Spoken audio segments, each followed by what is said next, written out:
आप खंडेला से चुनाव जीत रहे हैं, नंबर 1 पर आप रहेंगे, नंबर 2 किसे देना चाहेंगे आप? कैसे जीतेंगे आप ये चुनाव? सुभाष जी मील कभी पार्टी वगैरह करते हैं? महादेव सिंह खंडेला या बंशीधर जी बाजिया से जब हम उनका साक्षात्कार करें तो कोई ऐसे आपके कोई सवाल जो हम उनसे पूछ पाएं जनता टीवी सीकर के मंच पर? ऐसी कोई 2 पंचायतें खंडेला विधानसभा क्षेत्र में जहां आप लीड करना चाहेंगे कि जी हाँ मैं यहाँ तो लीड करना ही चाहूँगा? जी, रिंगस नगर पालिका प्रकरण पर आपकी कोई राय? मेरा गाँव मालाकाली है, ऐसा कोई ठोस कारण कि मैं इस बार आपको वोट दूं? क्या मैं वर्तमान समय में खंडेला के आगामी विधायक से बात कर रहा हूं? वंशवाद की आप खंडेला में बात प्रखरता से करते हैं, क्या है ये वंशवाद? क्या लगता है आपको 2018 के मुकाबले वर्तमान समय में आपकी राजनीतिक जमीन मजबूत हुई है? भारत जोड़ो यात्रा में आप राहुल गांधी के साथ कदम से कदम मिलाकर चले, टिकट के ऊपर कोई चर्चा हुई है नहीं आपकी इस बार? कांग्रेस के कद्दावर नेता महादेव सिंह खंडेला, टिकट नहीं मिल पाई उन्हें, आपको पार्टी ने टिकट दी, क्या कारण रहा? क्या था वो पूरा खेल? आज जनता टीवी सीकर पर आप उसे पूरा खोल कर बताएं। 1-2 नाम मैं आपको बताता हूं, सिर्फ एक लाइन में आपको प्रतिक्रिया देनी है। गिरिराज सिंह, सुभाष जी नेहरा, बंशीधर जी बाजिया, राहुल जी बाजिया, सुभाष बाजिया। जो जनता टीवी सीकर पे आज आपने जो मेरा साक्षात्कार लिया है, मैं मेरी पूरी सोशल मीडिया टीम को कहना चाहता हूं कि जब भी ये इनको पब्लिश करें तो आप सब लोग इसको ज़्यादा से ज़्यादा शेयर करें ताकि हमारी बात भी लोगों तक पहुंचे और चैनल की बात भी लोगों तक पहुंचे। नमस्कार, जनता टीवी सीकर में आपका स्वागत है। मेरा नाम है शुभम और आज से हमने एक नए सेगमेंट की शुरुआत की है जिसका नाम है नेता नीति, जहां पर पूछेंगे हम सत्ता के दावेदारों से कुछ सवाल आपके, कुछ हमारे। और आज हमारे साथ इस अंक के पहले अध्याय में मौजूद हैं सुभाष जी मील खंडेला। आइए उनसे बातचीत करते हैं। स्वागत है आपका सुभाष जी। नमस्कार। सुभाष जी, राजनीतिक जीवन की शुरुआत कब और कैसे हुई? मेरे राजनीतिक जीवन की शुरुआत सन 2000 में हुई, जब मैं Shri Kalyan college SK college में पढ़ता था और वहाँ मैंने छात्र संघ का चुनाव लड़ा सबसे पहले जी। उसके बाद मैंने वहीं से LLB किया और बाद में मैं वकालत की प्रैक्टिस करने लग गया। सीकर ही? हाँ, सीकर। बाद में मैंने सबसे पहले समाज के लिए जाट महासभा के अध्यक्ष पद पर, जिले के अध्यक्ष पद पर मैंने चुनाव लड़के मैं उसमें विजेता बना और मैंने 5 साल तक समाज के जिलाध्यक्ष पद पर रहा जी। फिर मैं 2009 में जब यूथ कांग्रेस के अंदर चुनाव लड़ने के द्वारा अध्यक्ष बनने की प्रक्रिया शुरू हुई तो मैंने सबसे पहले 2009 में विधानसभा अध्यक्ष का चुनाव लड़ा और उसमें मैं विजेता रहा जी। फिर 2013 में दोबारा चुनाव हुए यूथ कांग्रेस के, तो मैंने जिले के जो लोकसभा का चुनाव होता था, लोकसभा का चुनाव लड़ा और उसमें अच्छे मतों से मैं चुनाव जीता और 7 साल में उसका अध्यक्ष रहा। 2013 में भी हमने कांग्रेस की टिकट के लिए अप्लाई किया था, लेकिन टिकट मुझे नहीं मिला था। फिर मैं लगातार जन सेवा करता रहा, जनता के मुद्दे उठाता रहा और मैंने 2018 में टिकट मांगा पार्टी से, पार्टी ने मुझे टिकट दिया और मैंने 2018 का चुनाव लड़ा और चुनाव में काफ़ी कम अंतर से मैं चुनाव में पराजित रहा। और उसके बाद में 2018 के बाद में भी लगातार जन सेवा से और जनता से जुड़े मुद्दों के साथ मैं बिल्कुल राजनीति में सक्रिय हूँ। कोई सुभाष जी राजनीतिक गुरु है आपका? वैसे तो शुरू में जब मैंने SK कॉलेज में चुनाव लड़ा तब मेरा कोई राजनीतिक गुरु नहीं था, लेकिन कॉलेज में जब हम देखते थे छात्र राजनीति से जो छात्र नेताओं को देखते थे तो हमारे मन में होता था कि हम भी छात्रों के हितों की लड़ाई लड़ें। तो उसी से एक प्रेरणा लेके हम लोग आगे बढ़े और धीरे धीरे जनता से हम लोग जनता के मुद्दे उठाते गए। और अपने आप को छात्र राजनीति से उभरा हुआ नेता आप कह रहे हैं, साथ ही साथ इस दौर में ये महत्वपूर्ण सवाल है कि आपके पारिवारिक बैकग्राउंड से आपके कोई राजनीति में नहीं है। हाँ, नहीं। तो कितनी क्या समस्याएं इस राजनीति के कैरियर में आप देखते हैं कि जहां पर पारिवारिक बैकग्राउंड ना हो? संघर्ष की ये दास्तान आज जनता टीवी सीकर पर आप बताएं। देखिए, जो मेरा ये मानना है कि अगर सबसे कम प्रतिस्पर्धा वाला क्षेत्र है तो वो राजनीति है। सही में? सही में, क्योंकि यहाँ पे बहुत कम लोग इसमें आगे आते हैं। जी। इसका मुख्य कारण तो यह है कि बहुत सालों से, या हम कहें कि राजा महाराजाओं के समय से ही ये एक आम जन के मन में तो यही धारणा बसा दी गई है कि जिसके राजयोग होता है उसी को राज मिलता है। जी। लेकिन मैं इस बात से सहमत नहीं हूँ। जी। ये बात महज वर्षों से, सैकड़ों हजारों वर्षों से इसलिए फैलाई जा रही है कि कोई आम आदमी इस राजनीति की तरफ अपने कदम ना बढ़ा दे। भ्रामकता जो लंबे समय से चलती आ रही है और लोगों के जनमानस में बैठ गई है। इसलिए एक साधारण परिवार का नौजवान मान लो या कोई व्यक्ति मान लो, वो राजनीति की तरफ बड़े लेवल पे कभी मुंह नहीं करता। अगले सवाल की तरफ रुख करते हैं। खंडेला में आपने चुनाव लड़ा, चलिए टिकट की बात अब आगे करते हैं। आपका खंडेला को लेकर एग्जैक्ट विजन क्या है? खंडेला विधानसभा को लेकर। खंडेला को लेकर हमारा विजन ये है कि खंडेला के अंदर ऐसे संस्थान हों जिनके लिए क्षेत्र के युवा साथी वहाँ पे अपनी पढ़ाई कर सकें, चाहे वो टेक्नोलॉजी के संबंध में हो या हायर एजुकेशन के संबंध में हो। ऐसे संस्थान, इंस्टीट्यूट, ऐसे औद्योगिक संस्थान यहाँ पे आए हैं।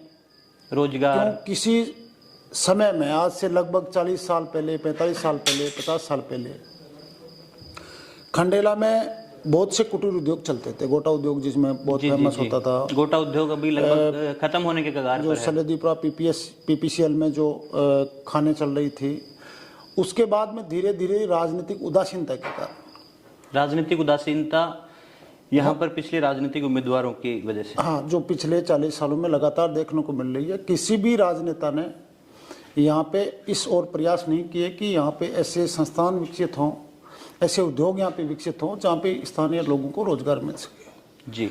तो मेरा ये भी प्राथमिकता रहेगी कि हम प्रयास करके ऐसे संस्थान, यहाँ पे औद्योगिक संस्थान लगाएं ताकि स्थानीय लोगों को यहाँ पे रोजगार मिल सके।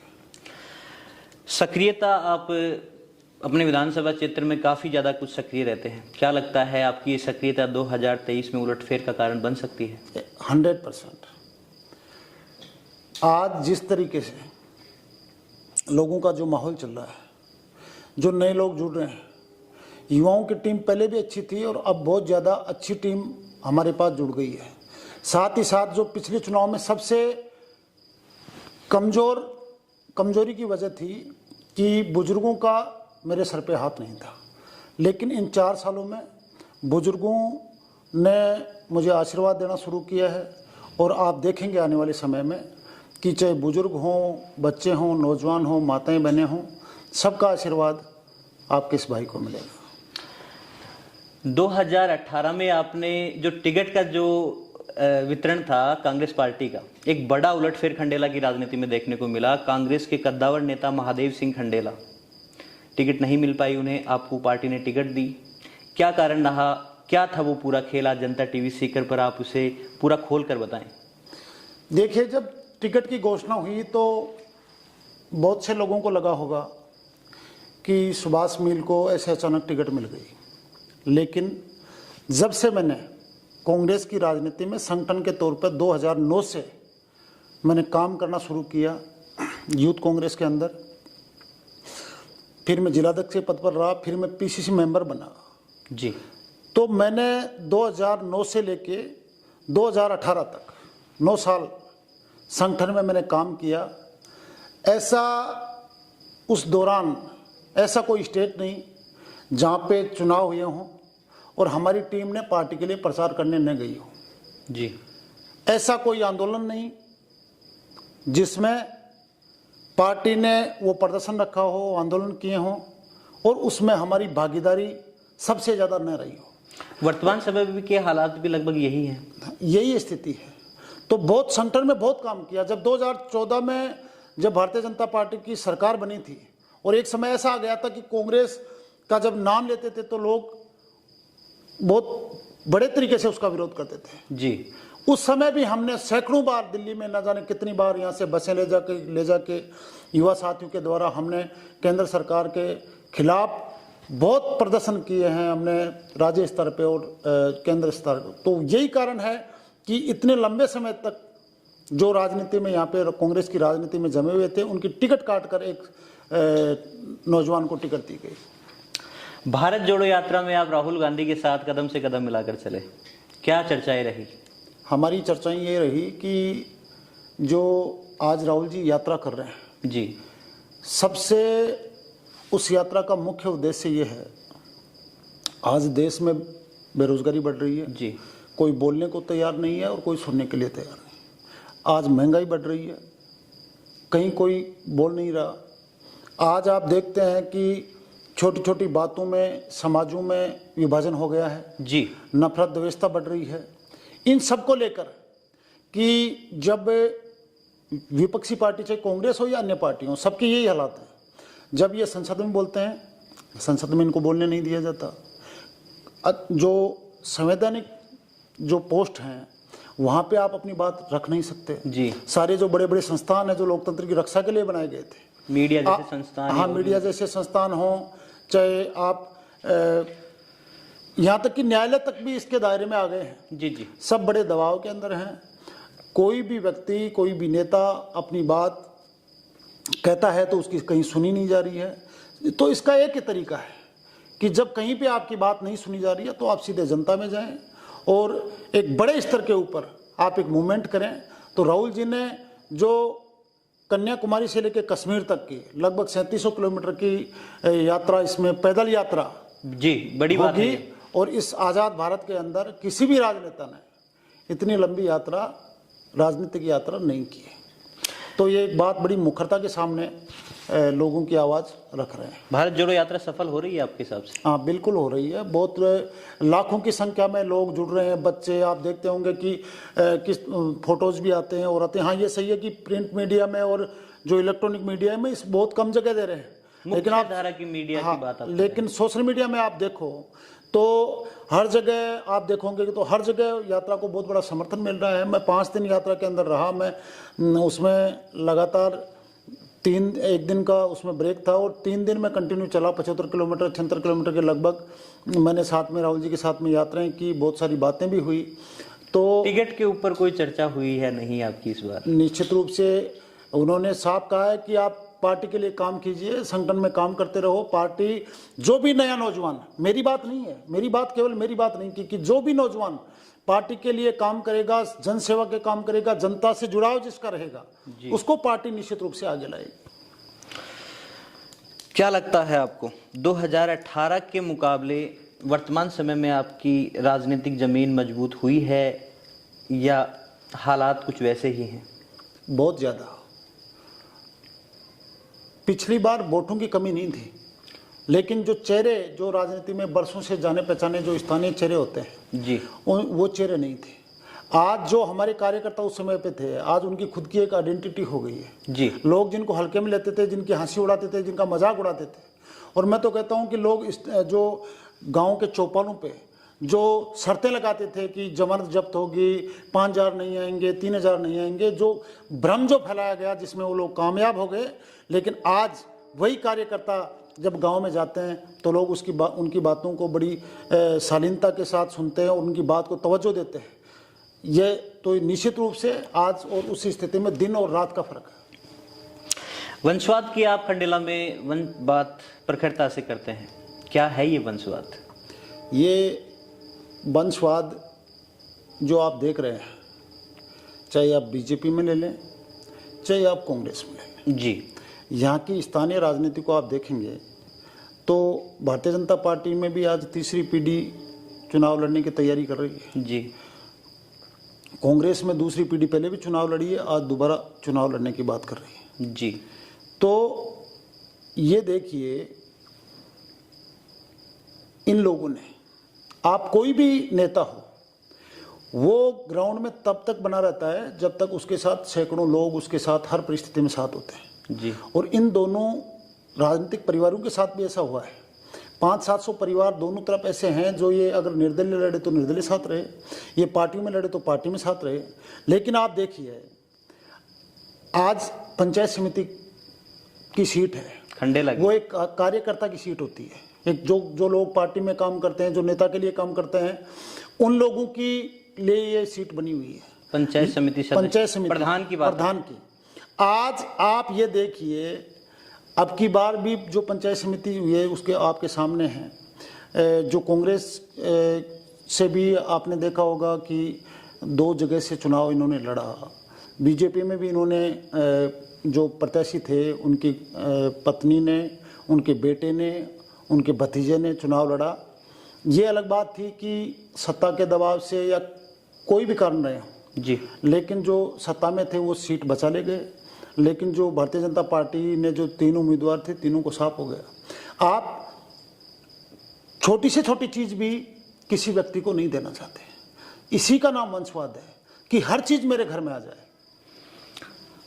परिवारवाद के ऊपर सचिन जी पायलट ने भी जयपुर में कॉन्क्लेव में ये कहा था कि परिवारवाद मौका दे सकता है, साबित आपको खुद को ही करना होगा। क्या पता वो मौका उन्हें दे रहे हों राजनीति में, जो वर्तमान समय के हालात को देखते हुए? ये तो जनता तय करेगी, ये तो जनता तय करेगी। लेकिन जो हालात इस टाइम पे हैं, आप लोगों को तकलीफ होती है, लोग मेरे से बात करते हैं। इसलिए मैंने जब चुनाव लड़ा, मैंने पहले स्पीच में कहा कि चुनाव चाहे जीतें चाहे हारें, जो अन्य जो चुनाव हैं, छोटे चुनाव हैं, पंचायत समिति लेवल के चुनाव हैं, वो कार्यकर्ता को मौका दिया जाएगा। और हमने अपनी बात का पालन किया है। और आगे भी मैं आपके चैनल के माध्यम से कहना चाहता हूँ कि जब भी कभी मौका मिलेगा, नए लोगों को, नए कार्यकर्ताओं को हम लोग मौका देंगे। ऐसा नहीं है कि पंचायत समिति में मेरी घरवाली को चुनाव लड़ा दिया, मेरे भतीजे को, मेरे भाई को चुनाव लड़ा दिया, ऐसी स्थिति कभी नहीं आएगी। ये आप आज जनता टीवी सीकर पर वादा कर रहे हैं? हाँ, वादा कर रहा हूँ मैं।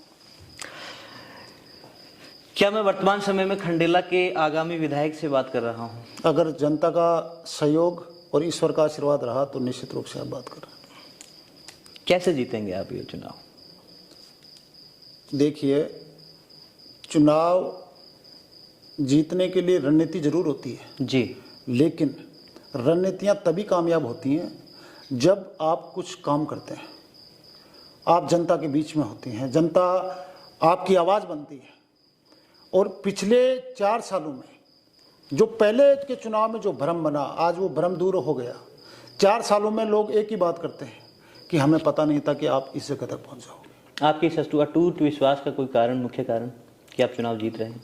क्योंकि सुबह निकलते हैं और अब 11 साढ़े 11 का समय हो रहा है। अभी प्रोग्राम से जस्ट मैं आया हूँ, तो आप देखिए कि जब भी एक नया आदमी, आप भी समझते हैं इस बात को जी जी, कि नए आदमी को अगर रिस्पॉन्स नहीं मिलेगा तो रात को 11 बजे तक नहीं घूम सकता।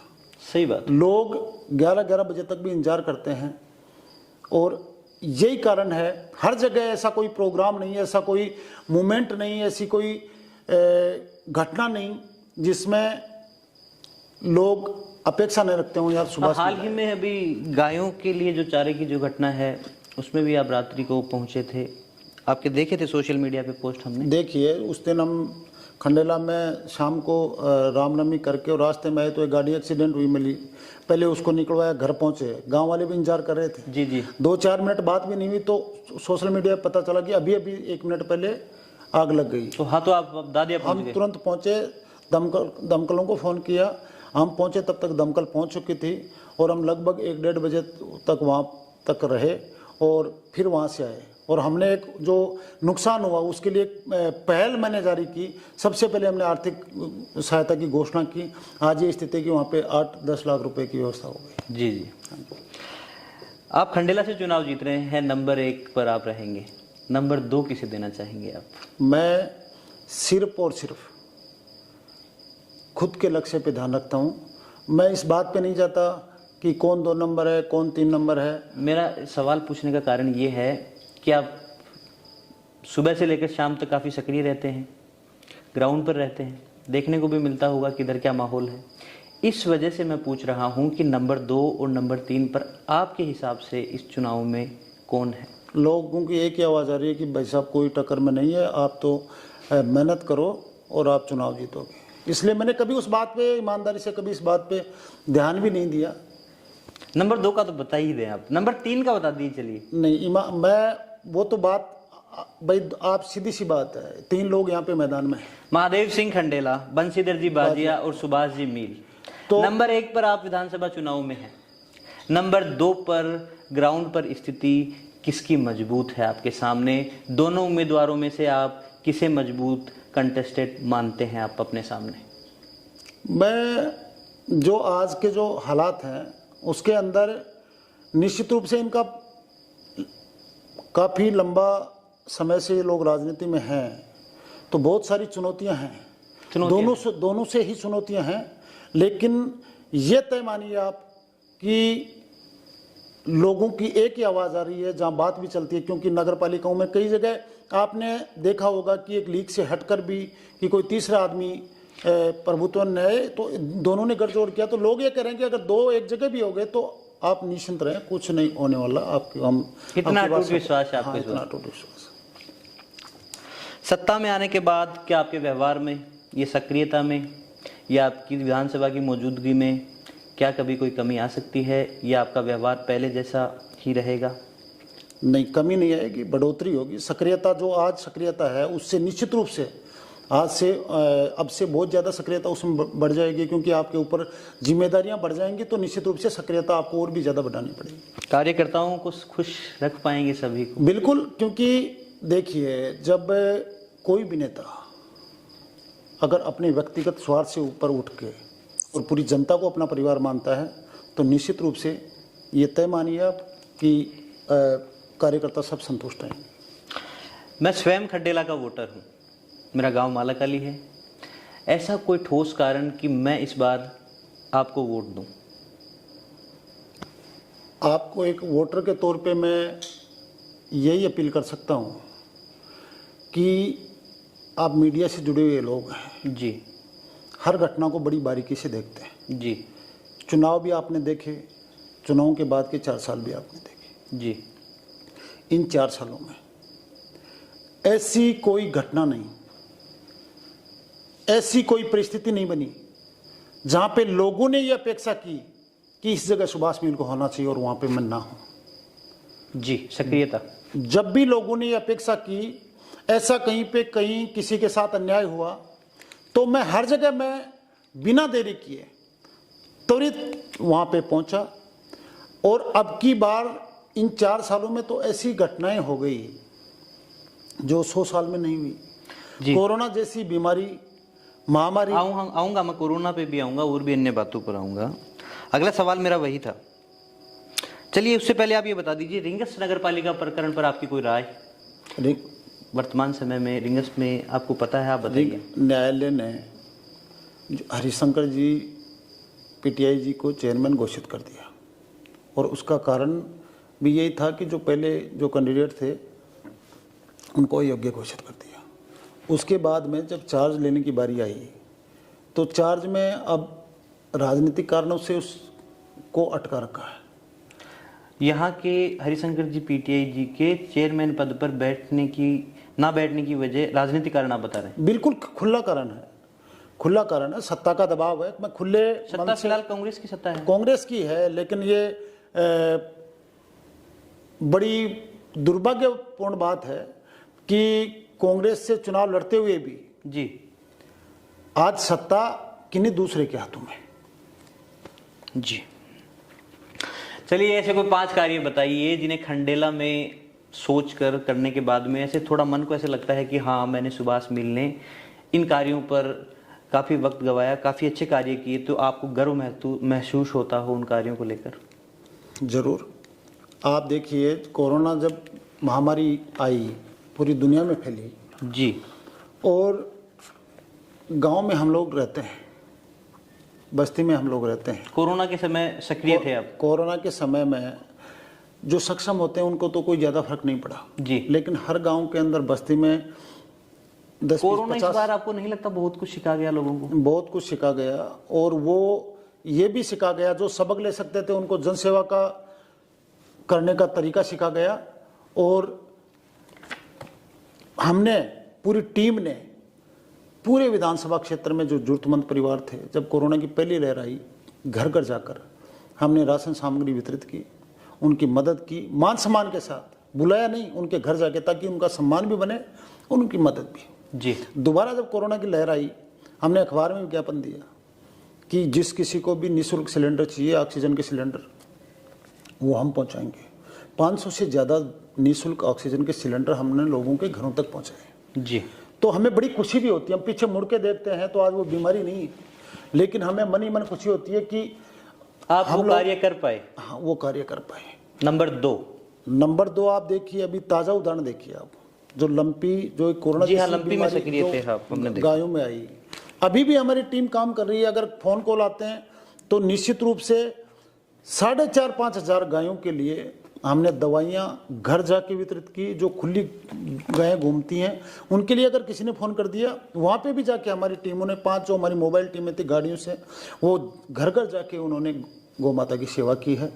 और जब भी आप देखते होंगे, चाहे उदयपुर की घटना हो, जी उदयपुर की घटना, चाहे जालोर की घटना हो, जी, चाहे खंडेला के अंदर वकील आत्मदाह का प्रकरण हो, या अन्य कोई ऐसी घटना जहाँ पे एक आम आदमी के साथ अन्याय हुआ, उस जगह सुभाष मील पूरी टीम के साथ उस अन्याय के खिलाफ लड़ाई लड़ी है और उस लड़ाई को जीता है। और मैं पुनः आपके चैनल के माध्यम से कहना चाहता हूँ कि हमेशा जब भी एक आमजन के खिलाफ अन्याय होगा, हम उस अन्याय के विरुद्ध खड़े रहेंगे पूरी ताकत के साथ में, और एक आम आदमी के हितों की लड़ाई सदैव लड़ते रहेंगे। 3 कार्य आपने गिनाए। आपकी एक गंभीर सवाल है, क्या आपकी सोशल मीडिया टीम सभी 45 पंचायतों में है? हाँ, लगभग। तो उनसे इस वीडियो को शेयर की अपील कर दीजिए। हाँ, जो जनता टीवी सीकर पे आज आपने जो मेरा साक्षात्कार लिया है, मैं मेरी पूरी सोशल मीडिया टीम को कहना चाहता हूँ कि जब भी ये इनको पब्लिश करें तो आप सब लोग इसको ज़्यादा से ज़्यादा शेयर करें, ताकि हमारी बात भी लोगों तक पहुँचे और चैनल की बात भी लोगों तक पहुँचे। हमारे फेसबुक पेज पर बने चैनल को लाइक करें, यूट्यूब पर बने हमारे जनता टीवी सीकर के चैनल को सब्सक्राइब करें। ये भी आप अपील अगर कर दें तो। हाँ, जो जनता टीवी सीकर का फेसबुक पे जो चैनल है उसको आप सब लोग लाइक करें, सब्सक्राइब करें। ये 2-4 सवाल और हैं अगर आपके पास वक्त है तो। हाँ जी, हाँ जी। ऐसी कोई 2 पंचायतें खंडेला विधानसभा क्षेत्र में जहां आप लीड करना चाहेंगे कि जी हाँ मैं यहाँ तो लीड करना ही चाहूँगा? 45 की 45 पंचायतें लीड करना चाहूँगा। मुझे लगा आप दूल्हेपुरा या तपीबला का नाम लेंगे इस बात पर कि इन 2 पंचायतों में विशेष से लीड करना चाहूँगा। नहीं, सब पंचायत देखिए, जो जिस लेवल पे राजनीति करते हैं उसके लिए सब लोग बराबर हैं। आपके राजनीतिक विरोधी वहां से हैं, इसलिए मैंने ये हास्यास्पद तरीके से सवाल। वो समय निकल गया, वो समय चला गया। महादेव सिंह खंडेला या बंशीधर जी बाजिया से जब हम उनका साक्षात्कार करें तो कोई ऐसे आपके कोई सवाल जो हम उनसे पूछ पाएं जनता टीवी सीकर के मंच पर? नहीं, वो भाई मेरा तो कोई सवाल नहीं है उनसे। व्यक्तिगत सवाल कोई नहीं? नहीं, मेरा कोई व्यक्तिगत सवाल नहीं है उनसे। दैनिक दिनचर्या क्या रहती है आपकी? सुबह 6 बजे 6:30 बजे उठ जाते हैं। अगर लेट जाते हैं तब तो 6:30 उठते हैं, वरना 6 बजे हम उठ जाते हैं। और फिर सुबह 8 बजे से लेकर रात को 11 बजे तक हम फील्ड में रहते हैं। 8 से 11 बजे तक काफ़ी लंबा वक्त हो जाता है। कभी तनाव का माहौल रहता है? नहीं, कोई तनाव नहीं है, क्योंकि जब हम जाते हैं, किसी की मदद होती है, किसी के प्रोग्राम्स में जाते हैं, तो निश्चित रूप से हमें एनर्जी मिलती है। कभी राजनीति के अंदर मैंने कभी तनाव महसूस नहीं किया। थोड़ा सा हेक्टिक शेड्यूल तो रहता ही होगा? रहता है, लेकिन एडजस्ट हो जाता है। सुभाष जी मील कभी पार्टी वगैरह करते हैं? नहीं, कभी नहीं करते? नहीं। युवाओं के लिए नशे को लेकर कोई संदेश? नशे के लिए एक ही संदेश है जो मैं मेरे हर मंच से कहता हूँ कि अगर आज के युवाओं का सबसे बड़ा बैकडोर है तो वो नशे की लत है जी। और नशा आने वाली पीढ़ी को बर्बाद कर रहा है। मैं युवाओं को यही संदेश देना चाहता हूँ कि आप हर तरीके के नशे से, चाहे बीड़ी, सिगरेट, तंबाकू, शराब, ऐसे नशों से हमेशा दूर रहें। हर गांव में आपको उदाहरण मिल जाएंगे जिन परिवारों को नशे ने बर्बाद कर दिया। तो मैं हर जगह ये बात कहता हूँ और आपके चैनल के माध्यम से भी कहता हूँ कि युवाओं को संदेश देना चाहूँगा कि आप नशे की प्रवृत्ति से दूर रहें। सही बात है सर। चलिए, ऐसे कोई 1-2 नाम मैं आपको बताता हूँ, सिर्फ एक लाइन में आपको प्रतिक्रिया देनी है अपनी। पहला नाम है गिरिराज सिंह। क्या कहेंगे? एक लाइन में अपनी प्रतिक्रिया दें कोई। एक राजनेता का बेटा है। सुभाष जी नेहरा, जिन्होंने हमेशा मुद्दों के ऊपर संघर्ष किया है। वो जगह उन्हें नहीं मिल पाई लेकिन मुद्दों पर उन्होंने संघर्ष किया है। बंशीधर जी बाजिया,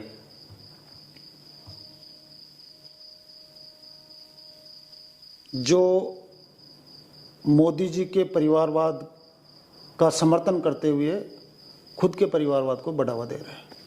राहुल जी बाजिया, एज ए बिजनेसमैन।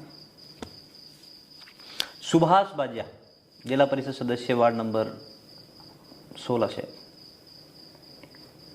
एक युवा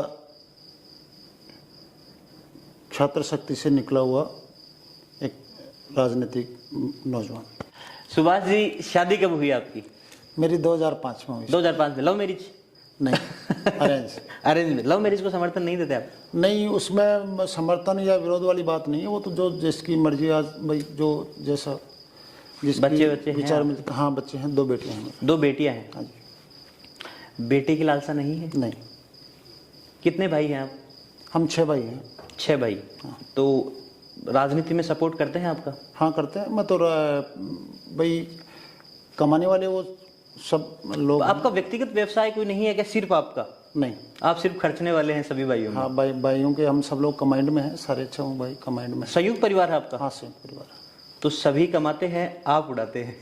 उड़ाने नहीं कर सकते, ये तो एक जरूरत है। तो उड़ाना तो वो होता है जो हम। नहीं, मेरा कहने का मतलब समाज के हित में आप इन्हें वो खर्च। अब जैसे कल परसों आप 21,000 रुपये दे के आए हैं, तो हाँ, तो वैसे अभी तो चंदा वगैरह या सपोर्ट वगैरह कार्यकर्ताओं से भी मिलने लग गया होगा शायद? करते हैं, सपोर्ट करते हैं, खूब सपोर्ट करते हैं। अगर आप अच्छी नीयत से अगर करते हैं तो निश्चित रूप से लोग आपको सपोर्ट करते हैं।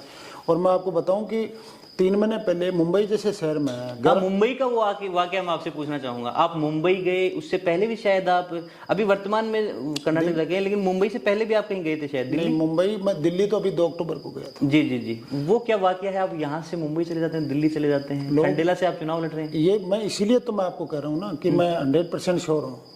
और मुझे किसी से आप पूछ रहे थे सेकंड थर्ड, लोग ये बात कर रहे हैं कि आपको उस चिंता में पड़ने की जरूरत नहीं है। मुंबई बुला के और वहाँ पे 4 जगह मेरी मीटिंगें कराना, जो एक आम नेता यहाँ पे नहीं करवा सकता। और उस जगह भी इतना बड़ा स्वागत और आर्थिक सपोर्ट जिन्होंने मुझे किया, वो उस लिए आप सदैव उनके ऋणी रहेंगे? मैं सदैव उनका ऋणी रहूँगा। और मैं सिर्फ मेरे सेवा कार्यों को देख के, कोरोना में जो मैंने सहायता की उसको देख के उन्होंने मदद की। आज दिल्ली में मैं गया, ज़्यादातर वहाँ पे दिल्ली पुलिस के लोग थे। हाँ, अपने साइड के दिल्ली पुलिस के नौजवान खूब हैं। अधिकारी लेवल के भी लोग थे। आज उनको मैं क्या दे सकता हूँ, उनका खुद का एक स्टेटस है। लेकिन वो सिर्फ मेरे कामों को देख के और एक बढ़ावा देने के लिए और प्रोत्साहन करने के लिए मेरा सपोर्ट कर रहे हैं। राजनीति जीवन में अक्सर, जैसे हमने भी जनता टीवी सीकर शुरू कर रखा है, घर पे टाइम सुबह शाम का खाना पीना, व्यस्तता अभी रहती है, तो घर पे टाइम दे पाते हैं आप वाइफ को, बच्चों को, या फिर अपने माता पिता को, भाइयों को, परिवार को? बहुत कम है, क्योंकि जाता हूँ तो परिवार वाले सो जाते हैं और मैं उठ के बस सीधा आ जाता हूँ। रोज जाते हैं आप घर? रोज। यहाँ रिंगस में आपका एक फार्म हाउस है, आपके भाई का है शायद वो? हाँ, वो मेरे कजन ब्रदर का है। कजन ब्रदर का? वहाँ भी रुकते हैं कभी? हाँ, मैं पहले वहाँ रुकता था, लेकिन अब जो बड़े भाई साहब एक्सपायर हो गए तो उसके बाद मुझे मैं घर जाता हूँ। खंडेला में कहीं आपके व्यक्तिगत कार्यालय हैं? हाँ है। कहाँ पर? मेरा अब वर्तमान में तो उदयपुराटी रोड पे है। शेखावटी हॉस्पिटल भी मैं बड़े भाई वहाँ पे चलाते हैं।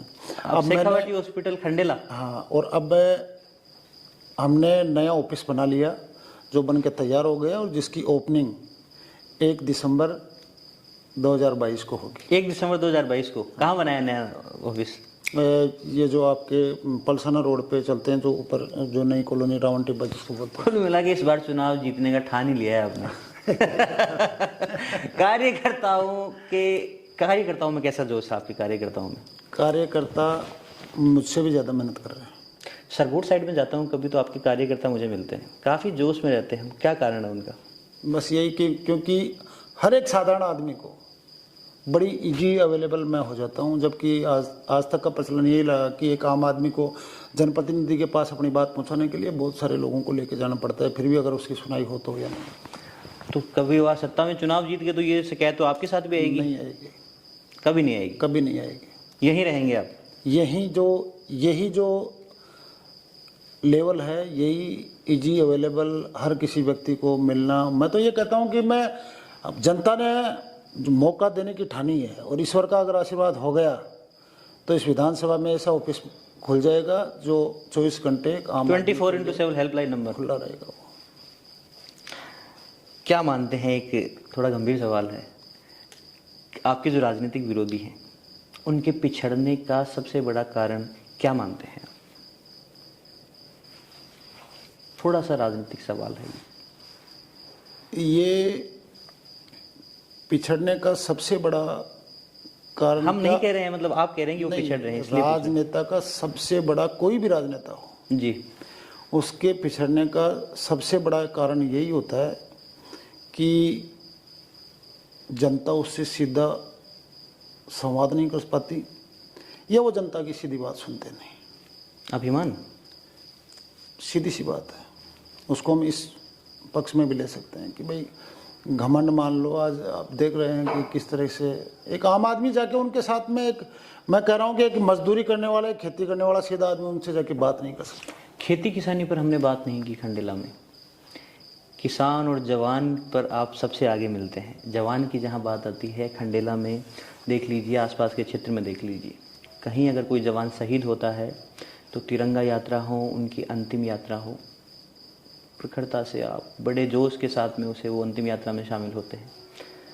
क्या मतलब शुरू से है ये, या राजनीतिक कारण है, या वास्तव में हृदय से ऐसी अपील? नहीं, जो ये होता है, जो दरअसल तो क्या है कि एक नौजवान के मन में और उसके दिल में है, जब देश के प्रति भावना नहीं हो तो निश्चित रूप से वो नौजवान नहीं है। जी जी जी। और यही कारण है कि जब भी ऐसी कहीं कोई ट्रेजेडी होती है या कोई हमारा भाई जवान शहीद होता है, तो चाहे कितनी भी, जहाँ तक मैं पहुँच सकता हूँ, चाहे वो मेरे क्षेत्र में ही ना हो, जी जी, लेकिन हमेशा मैं ये प्रयास करता हूँ कि जो चले गए वो तो लौट के नहीं आ सकते, लेकिन हमारे द्वारा जो मान सम्मान उनको दिया जा सकता है वो देने का प्रयास करते हैं।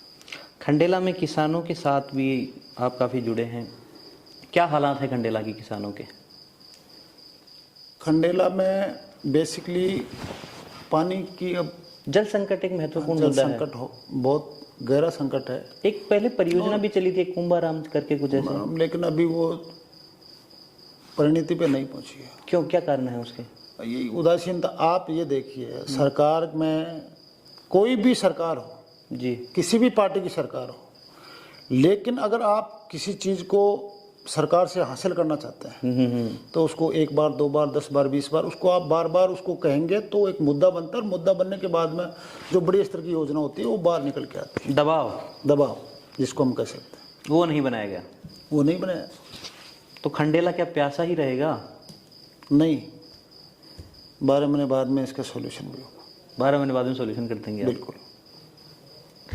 और कोई कार्यकर्ताओं से अगर आप कोई कुछ कहना चाहें चुनावों को लेकर? कार्यकर्ता से एक ही बात कहना चाहता हूँ कि 2023 में सुभाष मिल नहीं जीतेगा, पूरी टीम जीतेगी। आज का ये अंक नेता नीति हम समाप्त करने जा रहे हैं। साथ ही साथ जनता टीवी सीकर आपसे अपील करेगा, इस वीडियो को ज़्यादा से ज़्यादा शेयर करें, और साथ ही साथ हमारे फेसबुक पर बने इस पेज को लाइक करें, यूट्यूब पर बने हमारे इस चैनल को सब्सक्राइब करें। नेता नीति वो एपिसोड है जहां हम सत्ता के दावेदारों से, विधानसभा चाहे सीकर की कोई भी विधानसभा हो, वो वर्तमान विधायक हों या उनके विपरीत अपोजिशन में हों, चुनाव लड़ने वाले हों या जिन्होंने चुनाव लड़ा हो, कुल मिलाकर विधानसभा की उस विधायक की लाइन में जो भी नेता है उसका इंटरव्यू हम इस नेता नीति में करेंगे, सीकर की 8 विधानसभाओं में। पहले अंक में हमारे साथ थे सुभाष जी मील। आगे आप हमें कमेंट बॉक्स में कर बता सकते हैं कि आगे का कौन सी विधानसभा में किस नेता का इंटरव्यू हम लें। किसी भी नेता के लिए अगर कोई आपके पास सवाल हो तो आप वो हमें कमेंट बॉक्स में भेज सकते हैं। हमारे किसी भी सोशल मीडिया प्लेटफॉर्म पर आप हमें वो भेज सकते हैं। हम निडरता के साथ वो सवाल पूछेंगे।